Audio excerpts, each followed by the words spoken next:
All right, so this weekly huddle, I know we've talked a lot about building that business, and I want to thank Lisa for doing that, for sharing her information as well. But for now, I want to talk about, you've got those buyers, what do you do? You've got those conversations started, what do you do? Because that's just as important on building that relationship as is getting them in that front door, because you need to keep them there, keep them engaged, and then work them to the very end so that you give them excellent customer service so that they're referring people over to you. I know we talked about people do business with who they like, trust, and know, but I'm going to plant this seed as well with you, is that people will do business with people they don't like because they trust them. People will not do business with people they know because they don't trust them. So the biggest part of it is trust. And even though they will do business with people they know, like, and trust is that biggest portion. So if you want them to give you repeat business, referral business, you got to build that trust with them along the way. We also talked about the importance of video. Video is so much more captivating. It really engages your customer, and they believe a lot more from what they see than from what they're told. So if I got a phone call the other day, business buyer consultation, and it sounded like she wanted the unicorn, right? Because everybody wants that unicorn. They want a $350,000 house, 5 bedrooms, nice area, good schools, plus an office. A loft would be a bonus. I mean, this is 100% true. And she was asking me about foreclosures, wanting to buy a foreclosure home because that's where you can get the most bang for your buck, right? I had just gotten an email that morning from the Florida Association of Realtors, we all get it, saying foreclosures are at an all-time low from what they've ever been since 2010. So knowing it going into this phone call, that's already going to be a negative. Do I start off with, did you know that foreclosures are at an all-time low and I know you're interested in them? Absolutely not. You never start off with the negative news, but I knew that conversation was going to go towards foreclosures. I also knew that she was going to be getting a loan through a program called NACA, so I did my research to find out what NACA was. She also told me a little bit about it over the phone. Prior to my conversation with her on the phone, I did my search on the computer, on the MLS. I already knew it's going to be very limited inventory. But again, do I start off with that negative, very limited inventory? No. So when we talked on the phone, I was very positive, because one thing Dan has said over and over and over again is that wear down process, that we're going to start our search looking for what you want, but eventually they're going to get worn down and they're going to see what's on the market and say, you know what I want doesn't exist. I'm not going to tell her it doesn't exist. I want her to see that what she wants doesn't exist, because if she sees it, she's going to believe it. If I tell it to her, she's going to go out and looking for that information somewhere else, and then she'll find it on her own. But I want her to get that information from me. So I got the information over the phone from her, what she wants. We talked about different programs. We talked about the market. She even told me about her friend who bought a house in Winter Park, or put an offer in. $599 was the home price. They offered $540, and the home sold for $640. So the conversation went, that's great. Now you were able to talk to your friend, you were able to get a little bit of idea of what this market is about, and it's no different from your $600,000 home to your $350,000 home. And I wanted her to put those two together, that, hey, if my friend's seeing this, I'm going to be seeing this. Now, I didn't tell her that directly, but I am planting these seeds along the way to set that expectation that this is across the board. This was not a one case scenario. This is every case scenario at this time in this market. So after we got off the phone and I left it with her, I said, let me do a search. Let me find out what's out there and see what we have. I'm going to send you over some homes. I want you to tell me what you think about them. Like the ones that you like, mark them with a light bulb if you think they're just interesting or possibility. I said, even if we're not ready to go star out tomorrow, I want to get an idea of what it is that you're liking and looking for, and that way we can even take a look at some neighborhoods prior to going out. Now, I knew what my search was going to show because I've already searched that earlier that day. So what I did was I took a video.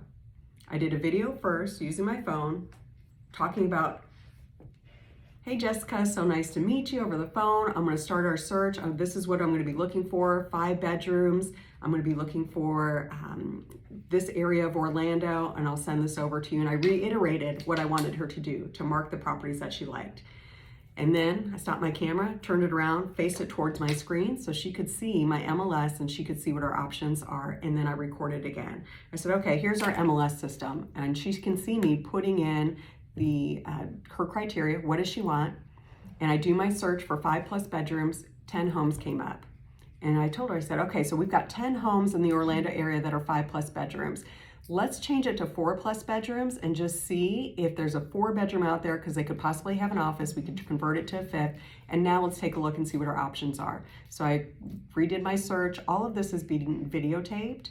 Now it popped up 80 homes. So now I was able to show her, okay, this gave us a little bit more options. Here's what we've got. I'm gonna send all of these homes to you. I want you to take a look and tell me what you think. So again, I'm not telling her, these homes are not what you want, they're real poor shape or whatever the case may be. I'm letting her be the judge. I'm not, because honestly, I may think they're one way and she may totally love them. So I'm not gonna tell her talk myself out of the deal and tell her how these homes just aren't the right fit, because I don't know that.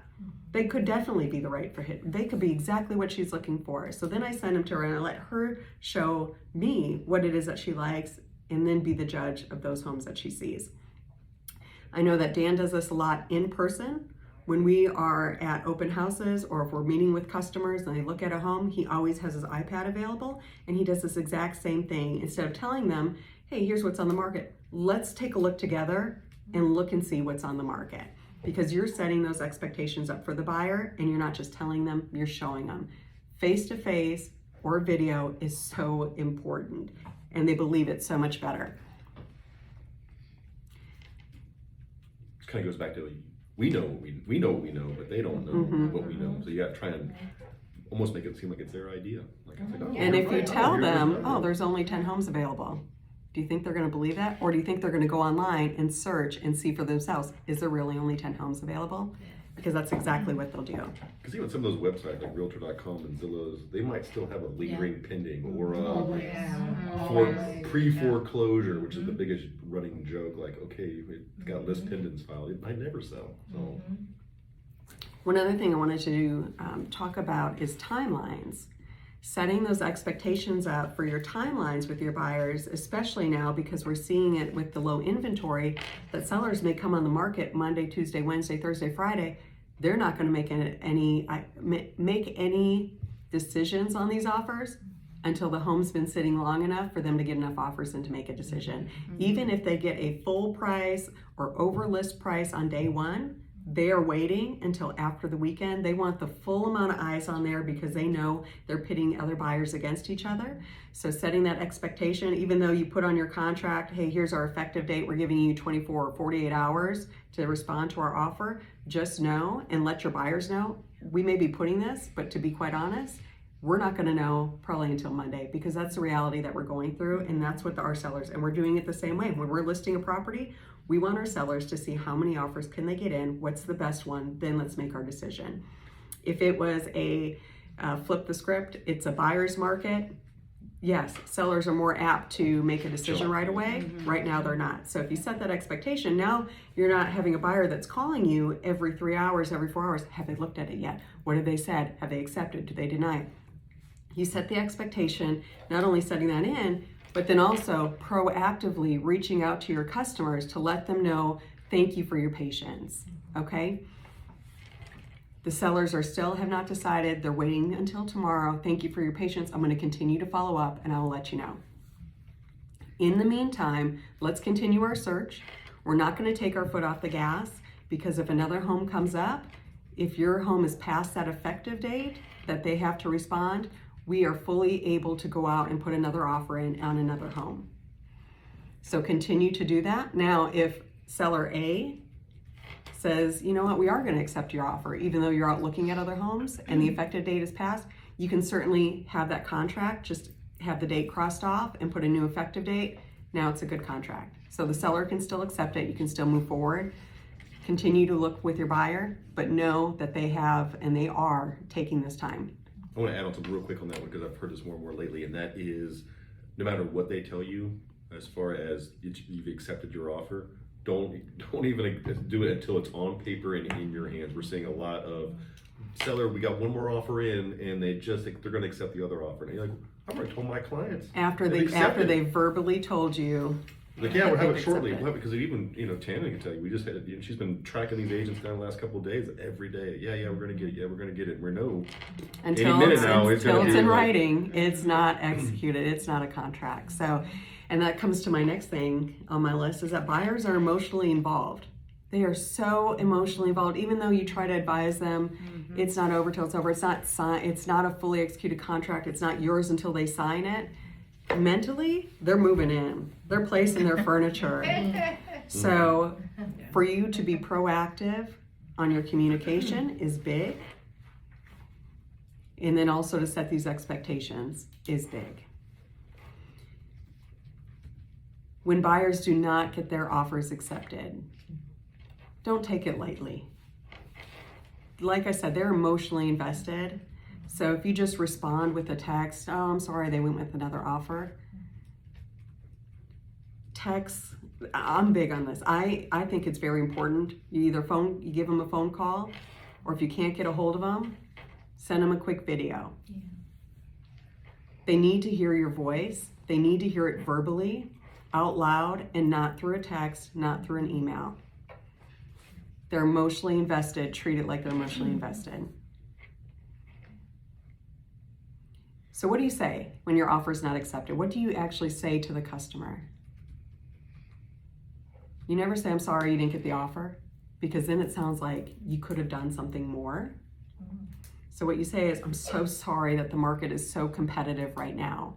And if you have the information of what kind of offer they accepted, we're up against cash offers, they went this much overpriced, they waived the appraisal, they waived the inspection, they're buying the seller a new car, whatever it is, share with them what you know, why that offer got accepted, and know that it's not because of something you guys didn't do, it's because something somebody else did that was above and beyond.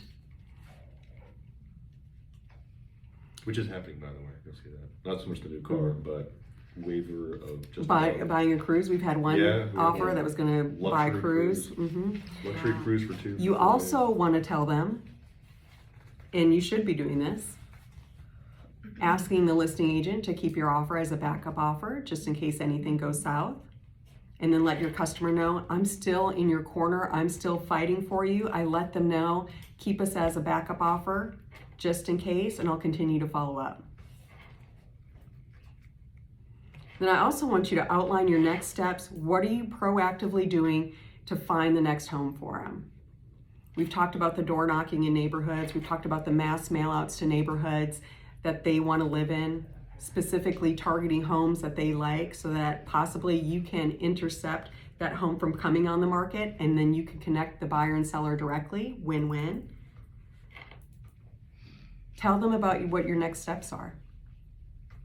And try to be proactive, because if you're just waiting for homes to come on the market, everybody else is waiting for those homes. If you went up against 10 different offers on that last property, guess what? The next property that comes up, you're going against 9 different offers, possibly more if more people came on the market.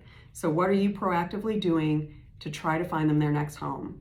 Are you waiting, or are you proactively going out there to get it? You can also tell them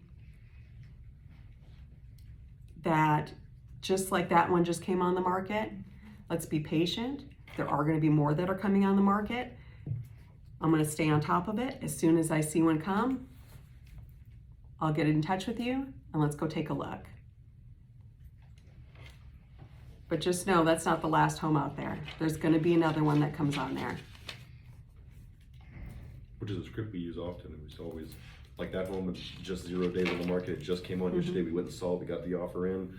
There'll be another one just like it. We have to be patient for that as well. Kind of sets that, with everything that Tana's talking about, just setting the pace on keeping these guys coming back to you.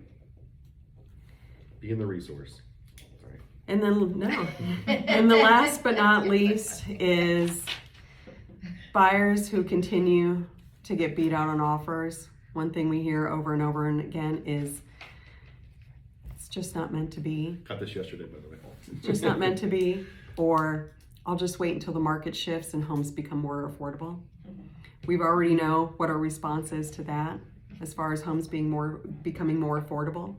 That yes, there can always be shifts in the market change, We don't anticipate, we have no crystal ball, but we don't anticipate with the amount of people that are moving into Florida on a daily basis and the amount that construction is not able to keep up with that, there would have to be a major disruption in our industry in order for that to happen. And even then, it's not going to see the same dips that we saw in 2008, 2009, 2010.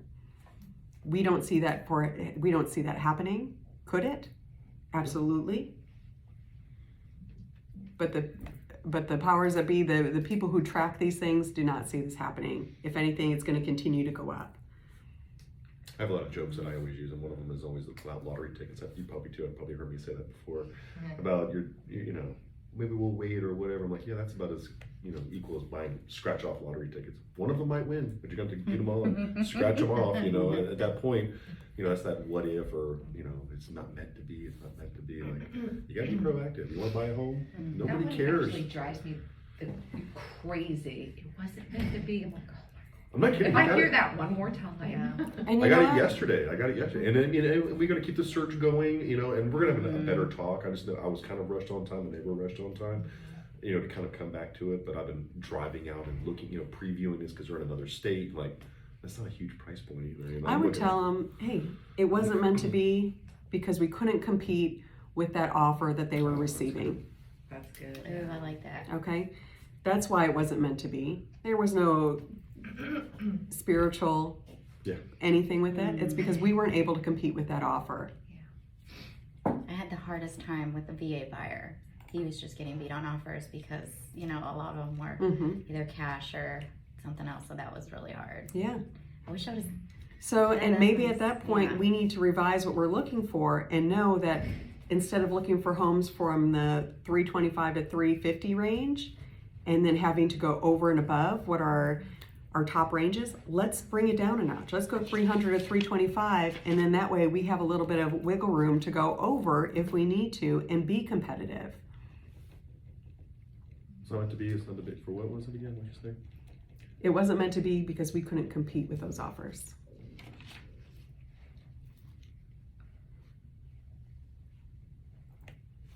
So that's what I've got as far as setting those expectations with your buyers and working them through this tough market, because it is a tough market out there. And I think a lot of us have this abundance of buyers, and that's just because that's the way the market is. So we're going to continue to see this over the next year. So as well as we're going to shoot for more listings, we're also should be shooting for connecting our buyers with possible listings and going out there and making those connections for them. And that's going to be through your door knocking, through your mass mail outs, through your targeted mail outs.